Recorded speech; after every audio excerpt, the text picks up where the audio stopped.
नमस्कार. आज आपण करमाळा तालुक्यातील मिरगव्हाण या ग्रामपंचायत कार्यालयासमोर आहोत. या ठिकाणी येण्याचं एक महत्त्वाचं कारण म्हटलं तर सध्या या ग्रामपंचायतीसमोर एक आमरण उपोषण सुरू आहे.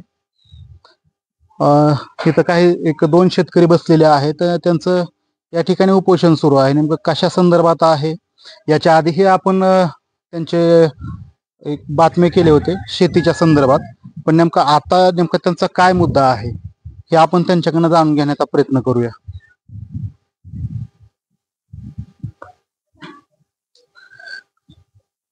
तर तुम्हाला जसं मग मी सांगितलं की याच्या आधीही आपण यांची बातमी केली होती.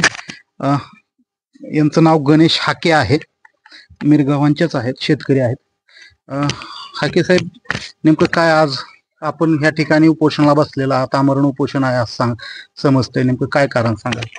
आमचा जी रस्ता प्रकरणाचा वाद होता तो आम्ही 2017 साली संजय पवार साहेब तहसीलदार यांच्या न्यायालयात निकाल झाला होता. पण निकाल कसा, लोक न्यायालयात तडजोड झाली होती आमची. जे समोरचे शेतकरी होते त्यांना आम्ही मोबदला म्हणून 1.5 लाख रुपये त्यावेळेस दिलते. कुठेतरी वादविवाद नको, रस्त्याचं प्रकरण आहे. मग त्यानंतर त्यांना 1.5 लाख रुपये दिल्यानंतर आम्ही नियमाप्रमाणे त्यांचा मोबदला देऊन रस्ता तयार केला होता. परंतु गावातली काय खोडसाळ लोक असतात, राजकारण मध्ये आलं, तुम्हाला नोटीसच नाही, अमुक नाही, तमुक नाही, रस्ता बंद झाला पाहिजे. मग त्यांनी फेर रिव्हिजनसाठी तहसीलदार साहेबांच्या कोर्टात ते दिलं. फेर रिव्हिजन झालं. त्याही फेर रिव्हिजनला माने साहेब इथं आलते. त्यावेळेस ते शेतकरी हजर होते. माने साहेबांनीही मोबदल्याचा उल्लेख केला. त्यावेळेस आम्ही त्यांचा 1 गुंठा बांधावरून जातोय, पण आम्ही त्यांना 3 गुंठ जमीन मोबदला म्हणून दिली.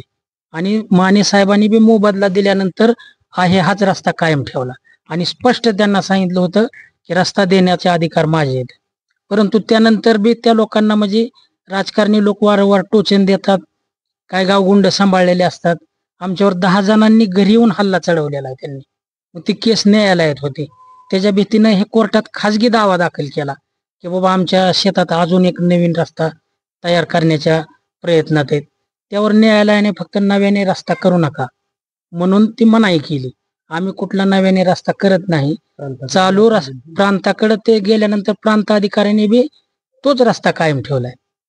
आणि त्यानंतर आमचं नुकसान होतं. मंडळ अधिकाऱ्यांनी येऊन रीतसर पंचनामा केला, तार कंपाऊंड टाकलं. आता तर तुम्हाला सांगतो 1 चकार माती ढकलून बुजवून टाकली. मग आज आम्ही मागच्या 11/3/2025 ला आत्मदहनाचं निवेदन दिलं. याच्या अगोदर मी मीडियाला बातमी दिली, पोलिसांनीच तार कंपाऊंड टाकायला लावलं होतं. कुठला स्टे नाही, काय नाही. स्वतः आम्हाला न्यायालयाने सांगितलं होतं की ह्या रस्त्याने व्यवस्थित वागा, नव्याने करू नका. तर तशी कुठली प्रकार नाही. पण अधिकारी म्हणता स्टे बसलाय. आमच्या अधिकाऱ्यांना एवढंच म्हणणं आहे, कसा स्टे बसलाय आमच्या समोर येऊन फक्त वाचन करा आणि आम्हाला समजून सांगा. जर स्टे असता तर आम्हाला 15 दिवसात तो व्हॅकेट करता आला असता. पण आम्हाला आतापर्यंत कुठलं तरी आश्वासन दिलं. मॅडमने 28 तारखेला खुला करून देऊ म्हणून आम्हाला पत्र दिलेली की आम्हालाही वाटलं कुठेतरी प्रशासनाकडून न्याय मिळेल, कुठेतरी प्रशासनावर मॅडमची ख्याती चांगली ऐकून होतो की तहसीलदार मॅडम चांगले आल्यात. परंतु मॅडमने 28 ला काय रस्ता खुला करून दिला नाही.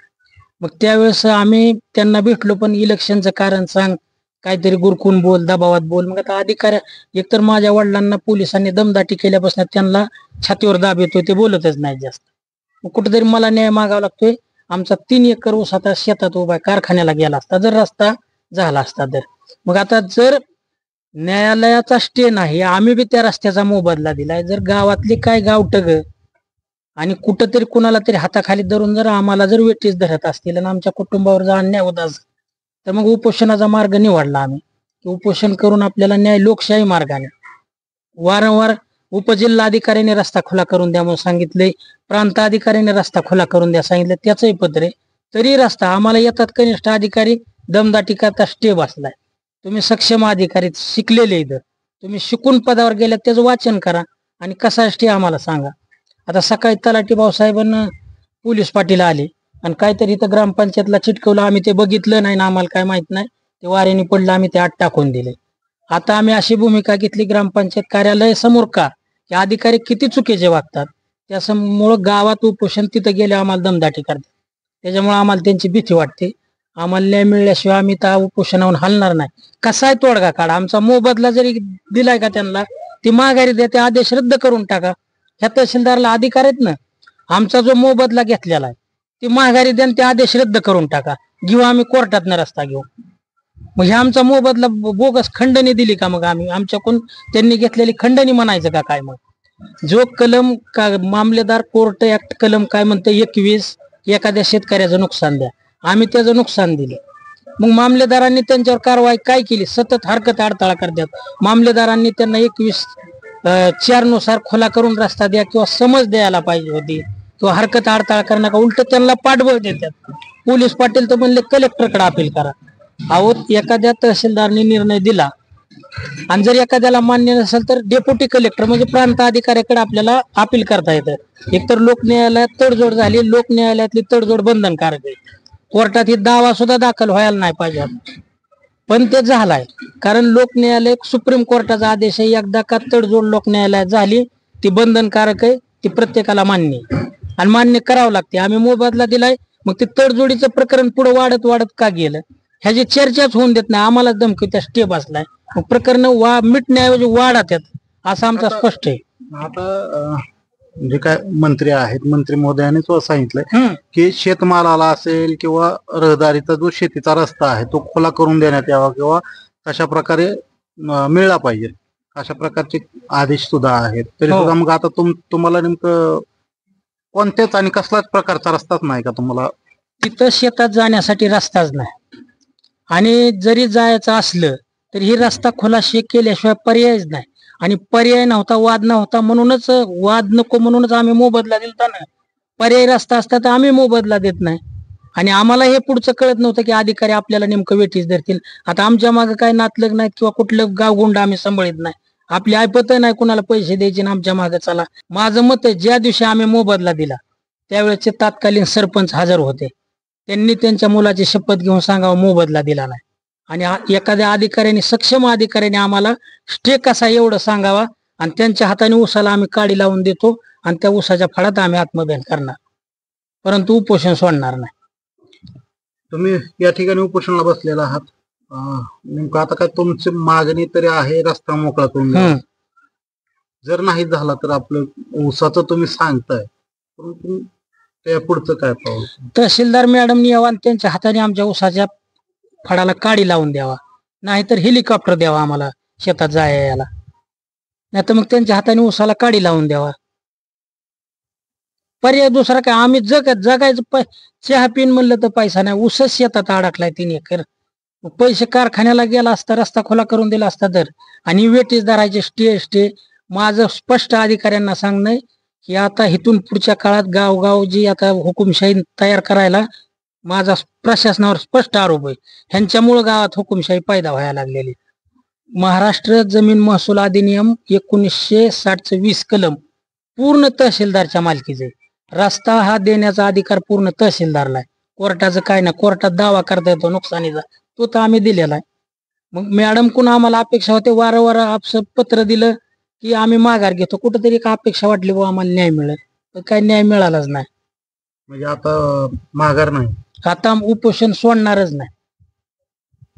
आज पहिला दिवस आहे. कुणी आपली तपासणीसाठी कोणी आलं नाही, अधिकारी कोणी नाही. तलाठी आणि ग्रामसेवक नाही, तलाठी आणि पोलीस पाटील येऊन गेले. त्यांनी काय ते पत्र तिथं चिटकवलं आणि गेले.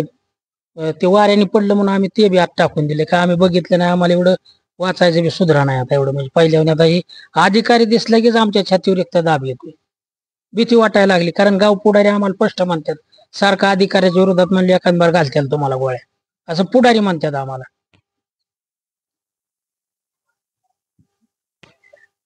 तर नक्कीच या ठिकाणी आधीच मी सांगितलं होतं की आपण याच्या आधी सुद्धा यांच्याच रस्त्या संदर्भात बातमी केली होती, आणि आता सुद्धा त्यांचा म्हणजे गेलं मला वाटतं 2 वर्ष, 2 ते 3 वर्षाखाली आपण बातमी केली होती याच रस्त्या संदर्भात.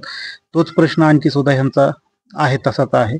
त्याच मुद्द्यावर ते आणखी सुद्धा ठाम आहे की आमचा कोर्टाचा स्टे नाहीये, आणि जर कोर्टाचा स्टे असेल तर सक्षम अधिकाऱ्यांनी या संदर्भात आम्हाला स्टे कसा आहे या संदर्भातलं जे कोर्टाचे निर्णय असतील, आदेश असतील, त्याचं वाचन करून आम्हाला तो समजावून द्यावा, अशा प्रकारे ते म्हणत आहेत. आणि एकंदरीत त्यांच्या शेतामधला जो रस्ता आहे येण्या जाण्याचा, त्या संदर्भात जो संबंधित शेतकरी असतील त्यांना त्यांनी मोबदला दिलेला आहे असंही त्यांचं म्हणणं आहे. आणि तो मोबदला घेऊन सुद्धा रस्ता मिळत नसेल तर हा नेमका अन्याय आहे. आणि त्या संदर्भात जे तहसीलदार असतील किंवा सक्षम अधिकारी असतील यांनी याच्याविषयी योग्य ती कारवाई करून आम्हाला रस्ता मोकळा करून द्यावा. आणि जर रस्ता मोकळा होत नसेल तर त्यांच्या शेतामध्ये सध्या 3 एकर ना, 3 एकर ऊस आहे.